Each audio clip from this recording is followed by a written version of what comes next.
So we've had the excitement of the Lions squad being announced, and now really it's all about watching for injuries, unfortunately. You just want these players to get through for their own sake, but injuries are going to happen. We've already had a couple, Tom Curry's pulled a hamstring, etc. So there's going to be an injury replacement strategy that Andy Farrell will have in place. They'll have a number of players on standby. So I want to go through what I think might be their replacement strategy, who would replace who would come in and why. Now, I think despite any injuries, actually, I think there's one guy who will come in no matter what, and that is Caelan Doris, because Andy Farrell actually pretty much said there were a couple of spots open, meaning the Lions committee has given him the money to take 39, 40 players maybe, if players come back online. So I think as soon as Doris says he's fit, whenever that is, before or during the tour, he is flying over no matter any injury. So that is number one. Doris will come in. Now, apart from Caelan Doris, it's kind of just positional, really. Who gets injured depends who comes out as a replacement. I'm going to go through the list, and before I do,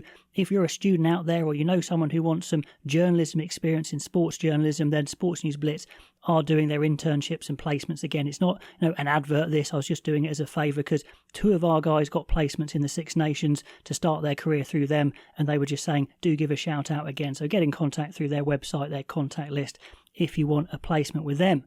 Let's go through this list. Luke Cowan, Dickey, Kelleher and Sheehan. Those are the hookers. If any of them get injured, I think it's pretty clear to me. I think Jamie George comes straight in, especially if it's kind of halfway through the tour and you need an experienced guy to come in and maybe play a test match. Then who would you want? It's absolutely Jamie George. Now, Jamie George may be away with England, and a lot of these guys will be away with their national squads unless they're rested. So it can be a bit of a problem flying them around the world, of course, which is definitely something to watch for. But Jamie George, I think, is definitely the first name on that hooker replacement list. Loosehead is a tricky one. I'm thinking Nicky Smith of Wales, but it's a tricky one. I don't think they're going to want any of these guys getting injured because those three, Genge, Porter, Schoeman, are by far the best three going.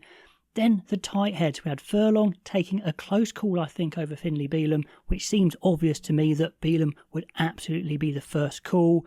And especially with Xander Fagerson carrying a bit of an injury, I'm sure he'll be on standby. Now, the second row replacement strategy is quite interesting because they've taken 6 specialist second rows. As it looks like anyway, there are guys who can play back row as well, like Chesham, like Byrne, but really we've got 6 specialist second rows, so if they lose one, they might decide not to replace one, of course, and disrupt things. But if they did want an out-and-out second row, I do think Dafford Jenkins might well get a call from Wales. Then we've got Itoje is the captain, of course, and who would replace Itoje as captain if he was out? Well, if Caelan Doris had flown out by then, I think it would be him. Apart from that, if Doris wasn't there and Itoje was out, who would be the captain?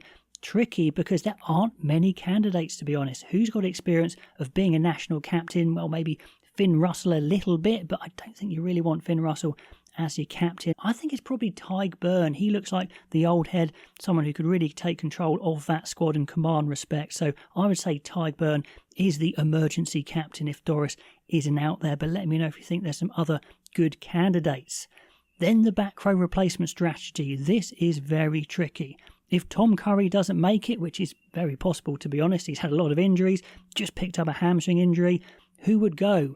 Well, I think that would be Jack Willis then. Of course, he's going to be heavily involved in the top 14, and that might work well if Tom Curry, say, gets out halfway through the tournament and Jack Willis flies over. You've got that very physical flanker replacing a physical flanker, a 6 who can play 7 as well. They're very similar players in many ways. Now, with Doris out, it does look to me like Ben Earl is going to be a bit more of an 8 than a 7, so who would replace him?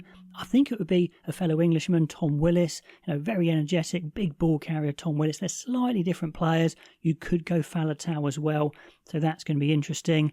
Then the 7s, you've got Pollock, Van der Fleer and Morgan as kind of out-and-out 7s. Who would replace them? Well, it could be Jack Willis again, or you could go for a quick flanker to replace a quicker flanker. So, say if Pollock is out, maybe it's a Rory Darge or a Ben Curry makes more sense. But yeah, Jack Willis, Darge and Curry are in the shout there. Conan is at 8. I do think, again, it would be Tom Willis coming out. The scrum half replacement strategy is very simple. If any of them go out, Ben White comes in. Nice and simple there. After that, not so sure, but Ben White absolutely would be alerted to be a standby player. Then let's talk about the fly halves. It looks like there's 2 out-and-out fly halves in the 2 Finns. Andy Farrell's talked about Marcus Smith as a 10/15, so I think you do have 2 main 10s there. If one goes down, I think the logical replacements are either Owen Farrell or George Ford. I don't see Prendergast going out, because if they didn't pick him now, I think they're considering he's not ready anyway. Plus Finn Smith and Finn Russell are great defensive 10s. You want to replace it with a great defensive 10.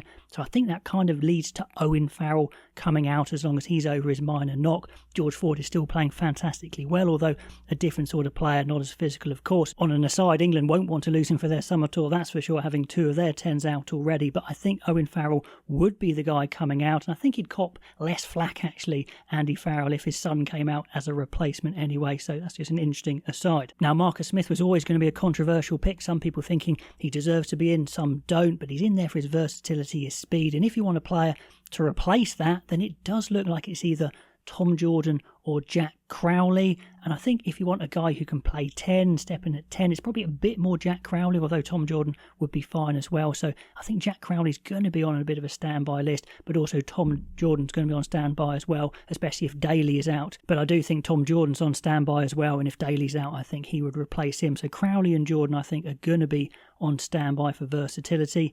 Centres, well, we've only got 4 centres, of course, and it looks like an obvious replacement would be Robbie Henshaw, a guy who can play 12 and 13, loads of experience. Coming in for someone like Aki, I think it would be absolutely Henshaw the first call. The back 3, we do have plenty of back 3, but surely the first name on that list is Darcy Graham. No matter who gets injured, you could say you want to replace a certain type of back 3 with the same type. That's true.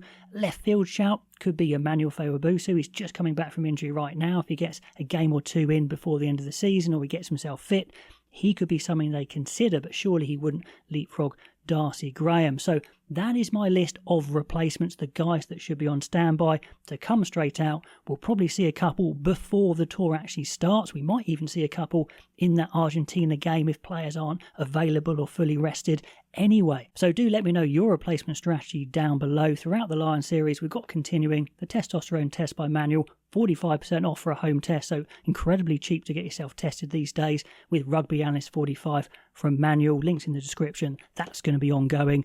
Anyway, I'd love to know what you think on the replacements. Pop it down below, and I'll catch you next time.